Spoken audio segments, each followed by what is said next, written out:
In this video, we will learn about few basic things that are very important for a programmer to know these things. So for a beginner, this is very much important. And if you are already familiar with this, then you can skip this section and you can start with the next section. So the things that I am going to discuss here is what are programming paradigms, means programming styles. We will learn about this. Then what is an algorithm and pseudocode. Next is flowchart. Then steps for program development. Under this, I'll be discussing about linker and loader also. So in this section, these topics will be covered in different videos. So in this video, let us talk about programming paradigms. Let us talk about programming paradigm. Programming paradigm means the style of programming.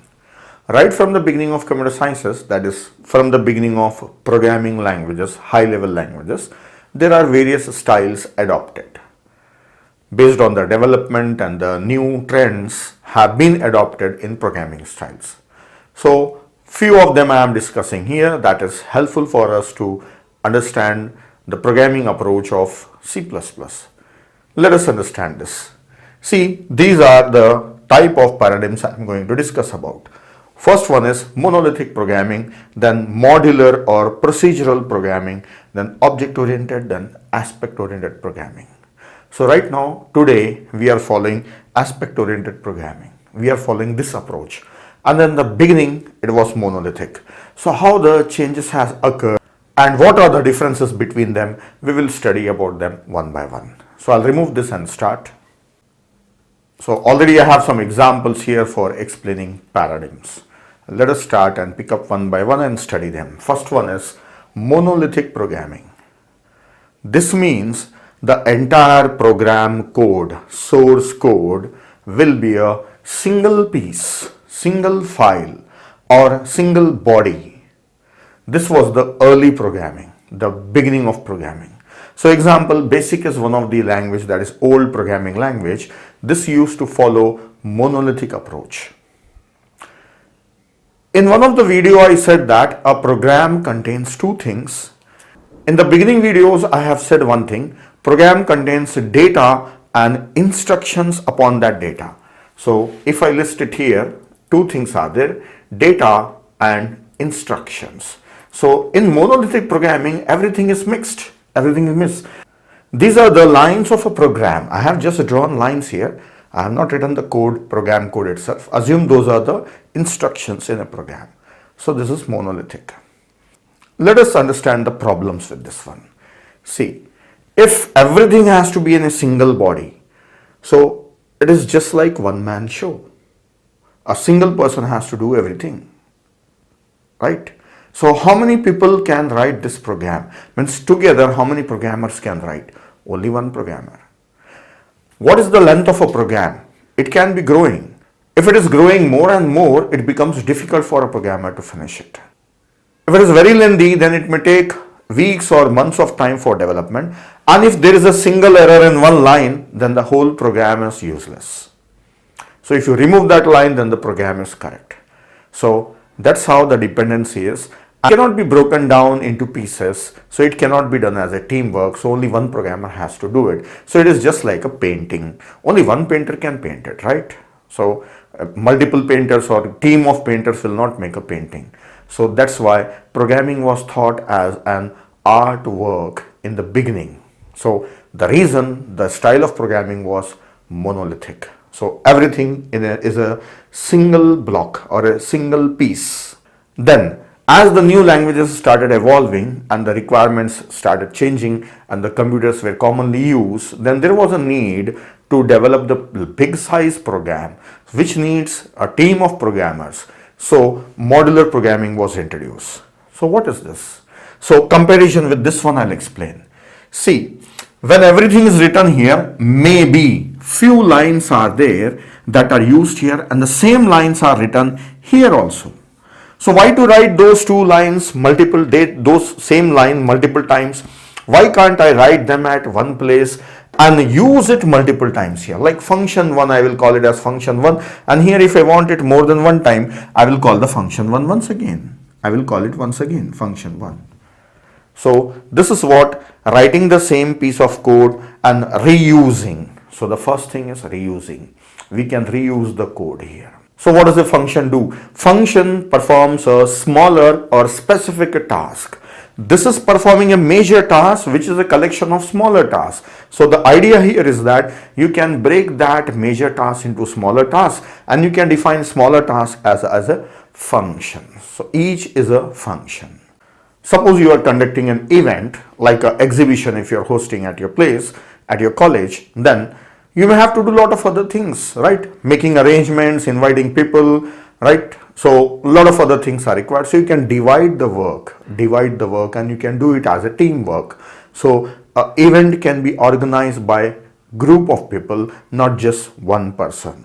So that's how a single person is doing the entire task. Now you can divide the task into smaller tasks and divide it.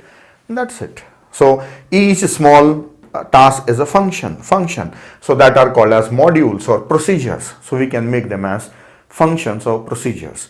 So this is the idea of modular programming.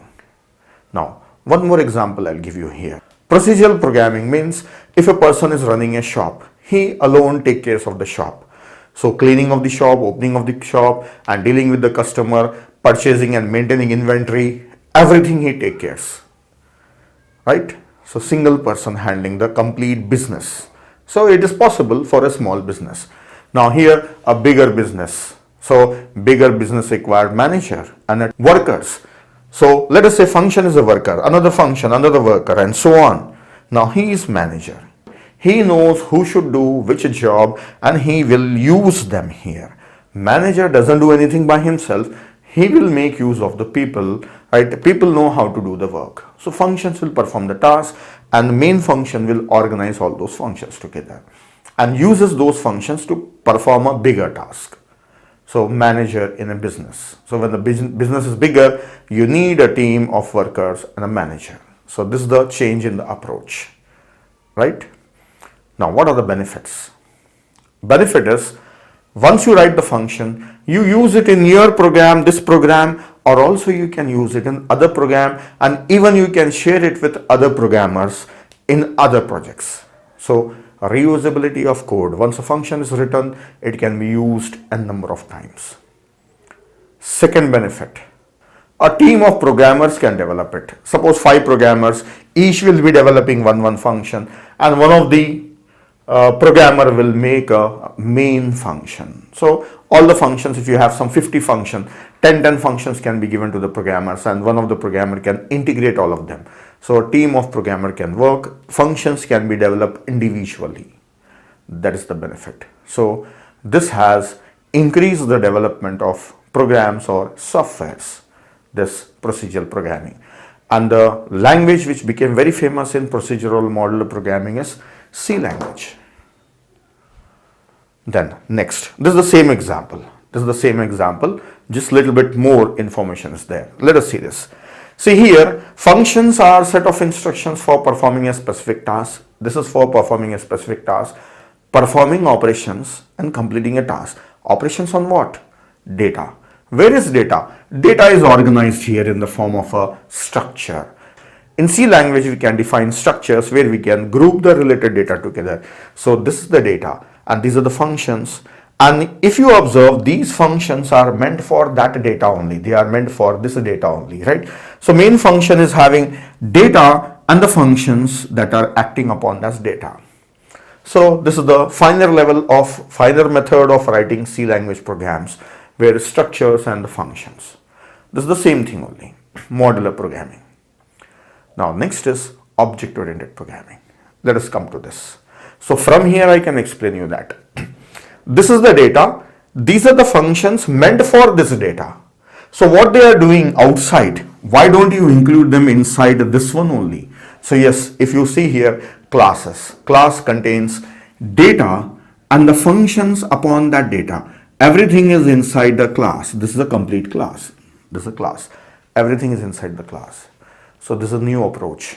So the model programming was having data separate, function separate.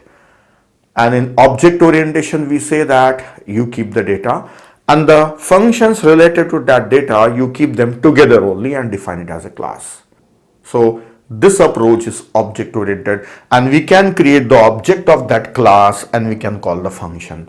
This is what used in C++ and Java and other languages. So this is the latest method, and this is the present method that we are following, that is object orientation, right? This is what we are going to learn. Let us understand the benefits of this one. See, if a programmer is developing something, he can develop a class.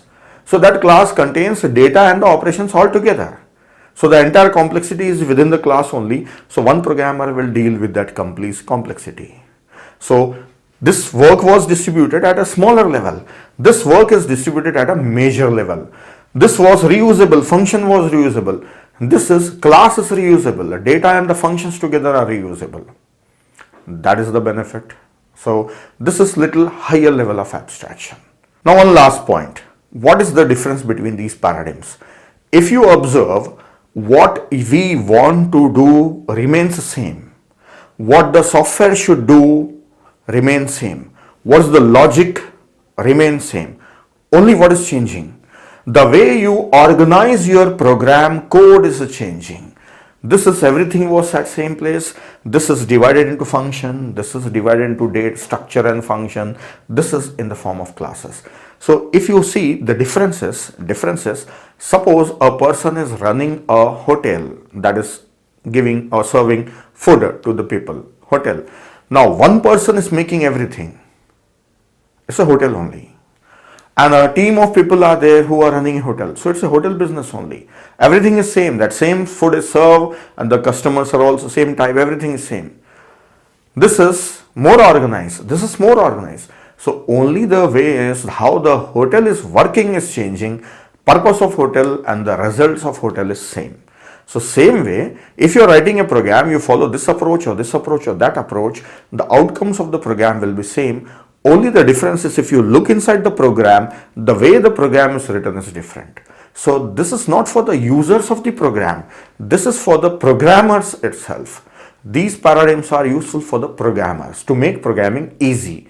And this is the easiest method of writing program, that is C++. That's what we are going to learn. So that's all in this video. In the next video, we will see algorithms and pseudocode.